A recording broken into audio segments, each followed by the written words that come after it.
You are welcome to the Lord TV, your number one fantastic reality TV that gives you all that it takes to be enlightened on trending news such as politics, entertainment, sports, and what have you. If you are new on this channel, kindly click on the subscribe button as well as already subscribed. So please don't forget to drop your comments anytime I drop new videos. Thank you. Ciao, ciao. Trending news. I didn't jump bail. Soldiers came to my house to kill me. Nnamdi Kanu replies Gabashew. Just yesterday, Senator representing Abia South Senatorial District called for immediate resignation of President Muhammadu Buhari because he has failed in issuing the lives of Nigerians who are being killed every day by either herdsmen or Boko Haram. The senior special assistant to the president on media and publicity, Garba Shehu, attacked Eberibe, accused him of assisting Nnamdi Kanu escape. He also said Eberibe should be in jail in replacement of Nnamdi Kanu. However, Nnamdi Kanu has taken to his Twitter handle to debunk Garba Shehu. He said he didn't disappear and jump bail. Rather, he said soldiers came to his house to kill him, so he ran away to save his life. He also gave account of how he escaped. It was 14th September 2017. I woke up with a start. It was about 4 p.m. I was still recuperating and I was sleeping that afternoon in my room, and someone was shaking me and calling my name. I blinked. I might have started involuntarily. I was in my old home in Umuahia. My parents and other members of my family were there. Brothers, nephews, nieces, cousins. We had friends and supporters outside and inside. I had felt safe and secure. Then I heard a gunfire and I understood what the man standing over me was trying to tell me. I had to get up. I had to get out now. Soldiers had come. They were attacking the compound, shooting, killing my friends and family.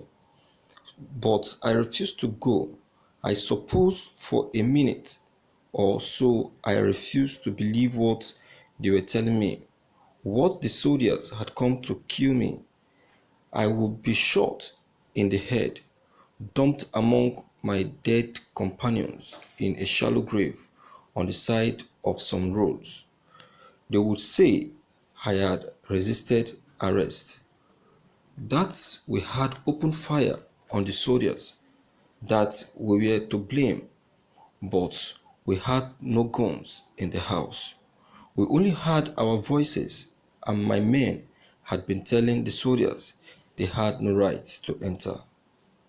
My name is Nnamdi Kanu. I am the leader of the indigenous people of Biafra, IPO. All my life, my colleagues and I had been working for Biafrans' self-determination, the right for the people of Biafra to choose their own destiny, to be free from persecution. You may remember the Biafran War 50 years ago. In May 1967, Biafra was left with no choice but to secede from Nigeria, only to face a vastly superior invasion army and a blockade of food supplies supported by governments as diverse as the UK and the Soviet Union. You may remember those photographs of starving children, their bellies distended, crying with hunger, crying without tears because their tears ducts had dried up. Dying mothers, Biafran youth dead on the roads around Port Harcourt. How many Biafrans were killed because of this deliberate policy of starvation has been argued even since. But it is in the millions. We believe 5 millions. Other estimates are anything between 1 and 8 million. But a handful of adults and children would have been too many, never mind millions. It was a terrible and inglorious beginning to post-colonial African history, but that was 50 years ago. Now, today in 2019, the violent, brutal persecutions of the Biafran people by the Nigerian state and their supporters continue unabated. I will give you facts and figures. I will tell you about the murders, the beatings, farmers driven from their land, young men unarmed except with the flag of our country, shot dead in the street by those ostensibly sent to protect us. I will tell you all these things. But first, my men began to drag me from the bedroom. I protested. I didn't want to leave my home. I wanted to confront the soldiers and ask them what they had come for. In just less than a month, I had a court hearing. I was determined to be there. My story would be told. The world would know how the Nigerian security forces tried to keep me imprisoned without trial on trumped up charges, how they refused to bring me to court when a judge demanded it, how they ignored the bail that had been posted, how there was still some faint ghost of independence among Nigerian judiciary. I will stay for that. I was being bundled down the stairs and out into the compound at the back, away from the soldiers who had forced their way into the front of the house. My men pushed and pulled me toward the high perimeter wall. Overhead, I could hear helicopter gunships, their propellers wiring with that sick, lazy beat they have when they hover. More gunfire, shooting, soldiers shooting, my men shooting. I realized the soldiers were not here to arrest me. They could have done that at any time. These were crack troops they have called in the Air Force. They were not here to negotiate my surrender. They are here to kill me. I was being bundled down the stairs and out into the compound at the back, away from the soldiers who had forced their way into the front of the house. My men pushed and pulled me toward the high perimeter wall which ran the full circumference of the compound. Then, feet high, somehow the man handled me to the top of this and I fell to the ground the other side.